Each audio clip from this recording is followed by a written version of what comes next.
Very nice suit up on there. Thank you. You did. Very nice suit. You want to make an opening comment and we'll open it up? Sure. Tough game, obviously. Playing Bellarmine, the final score is kind of irrelevant, obviously. It doesn't matter who wins this game. Coach Davenport and I are both trying to get better. We're kind of a veteran team in a lot of ways. So it's a tough game for Bellarmine, being as though they lost Davis and they lost Troutman. Two guys were their starting guards. So you lose your starting backcourt and you open up against a team ranked in the top 15 in the country who presses you the whole game. It's a tough assignment for Bellarmine. Thought our guys did a great job. Our effort, our energy, our attitude was tremendous. Obviously, we have a lot of things to clean up, but Bellarmine makes you better despite the final score. My guys are in there talking about, I've never seen guys play that hard and cut without the ball the way they do. So it was funny that, watching film and preparing for Bellarmine, there's a reason we play them, because Scotty's probably the best offensive coach in the country.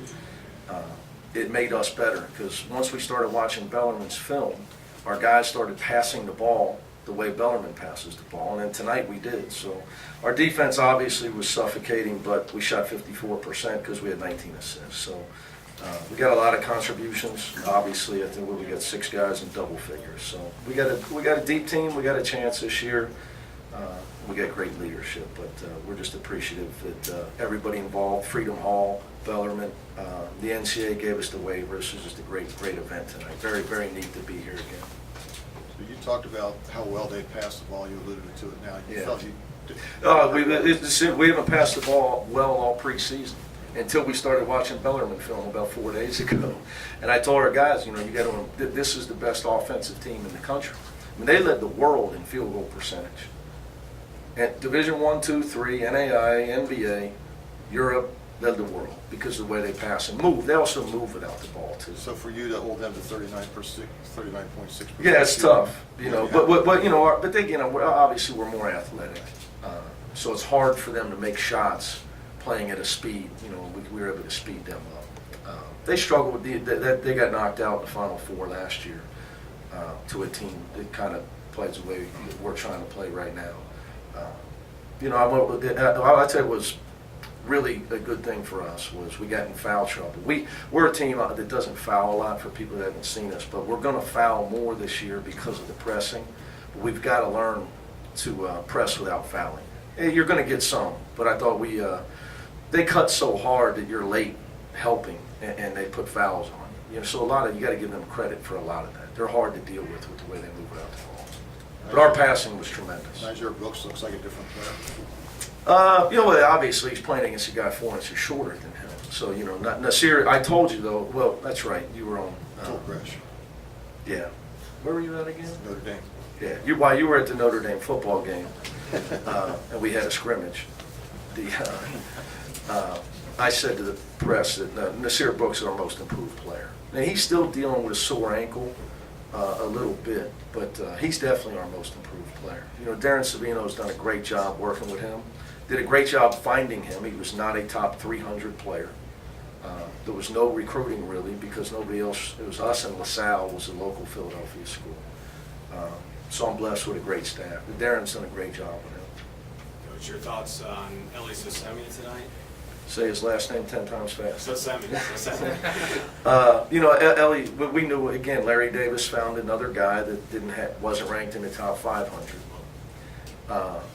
And he's up in Canada, and he's just he's a Bearcat. The guy plays as hard as seniors play. I mean, and he plays like that every day. Never had a guy in the first day of practice dive on the floor 5 times. He's just a complete soldier, warrior. His effort's awesome. He's just a great kid to be around. I'm still learning his personality more because he doesn't get my jokes because his English is still, he only speaks 6 languages. He learned it in 8 months, but he still hasn't got, my jokes are bad, but he doesn't even know they're bad. And I can't speak French, so. How was it being back in Louisville Oh, tonight? it was awesome. So I saw a lot of friends. So some of them are already at the Breeders' Cup, but saw a lot of my own friends came out tonight. Kenny Klein was here. A lot of people like that. So I think Fred's working too hard I'm worried David's practicing the cards too hard, so I didn't get to see Fred Hina, but it's awesome being here. Coach, I know you mentioned your depth, but 11 guys getting double-digit minutes tonight. I mean, is that going to be somewhat of a norm for you guys? I'm hoping. I mean, if you're going to play that style that we try to play, we practiced it since last April with our speed of our 2-point guards. We really have we have 2 starters at the point. I've tried the biggest adjustments to get Kyle Washington and Gary Clark running.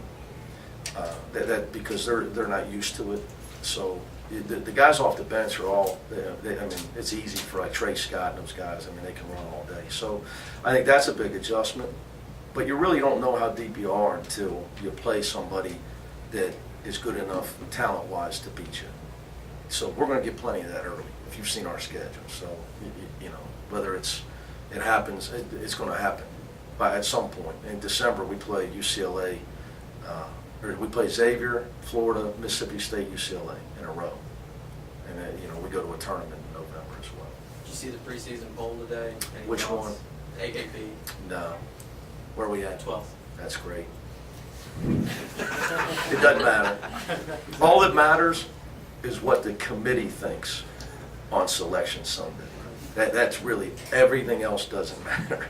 It's fun for everybody, and it's great. I think I kid, but it is good for your players to get recognized. That's really my concern. I've been fortunate in my career, but it's good for my players to get a chance to get some recognition. So, we sometimes weren't under the radar until we have to start winning, and then we get ranked. We usually start unranked. So, but it's good for the guys. I just got to make sure that they don't start believing it, because it really doesn't matter. Nick, a lot has changed around here in the last month and a half. Your thoughts on kind of what has all happened at Louisville? Just sad, to sum it up, just very, very sad. So obviously, I wouldn't be standing here for Rick Pitino. So, sad. Hey, when you think of Louisville basketball, not the university, but the city, talk about Scotty's role Scotty's in the the man. city and what that, in his role in what Louisville basketball is, the past, the Dirt Bowl. I feel to the bad top. because, I should have let him get a W tonight. But I told him, I haven't been to the Final Four. The guy goes like every other year. So, but, the guy's awesome. Scotty Davenport is Louisville. Period. So I don't think he should be coaching at Bellarmine, though. How he's not a Division I coach, if you look at Bellarmine, what he's done for people that know Bellarmine now because of their basketball. He's everything that you would want in a coach, because not only does he wins the right way, he's also a tremendous ambassador for your university. So how he's still at Bellarmine, I think people, I don't know. I got guys on my staff should be head coaches. I don't know. It's a world of search firms and hot. This guy's hot. I guess Scotty's not known as a recruiter, but he must recruit pretty good during the Final Four every year, the Elite Eight. So, but he probably belongs here. He don't like when I say that because his bank account would be bigger if he was somewhere else. He give you any tips for Breeders' Cup? No, he's asking me. He's asking me. So I have text from Coach Pitino already. I said I got to play Scotty first. Then we'll watch film tomorrow. I maybe get a chance to read the sheets. And I'll let you know what I think. I know you're close with Coach Pitino. Have you spoke to him? Oh, How's yeah. he doing? He's hurting. The guy's a Terminator, though. For people that don't realize that, he's determined. Nobody's overcome adversity in their life the way he has. Let's just be honest. Nobody's overcome adversity the way Rick Pitino has. So, when you watch, I've seen him handle things since 2001 when we became close.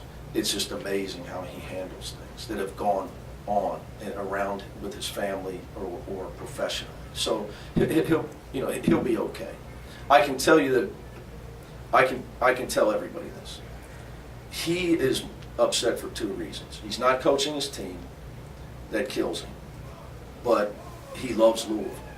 So you guys got, Coach was a vagabond.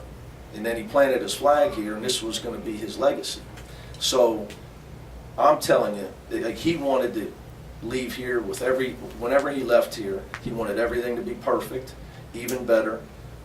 and leave it on those terms. You got better dorms, you got better arena, you got better practice facility, we've done great. He wanted to fix everything that had gone on with the current probation and go on another run and leave out on a high note, because he feels an obligation. He's not going to say it, but I'm going to tell you, the guy feels an obligation to the community.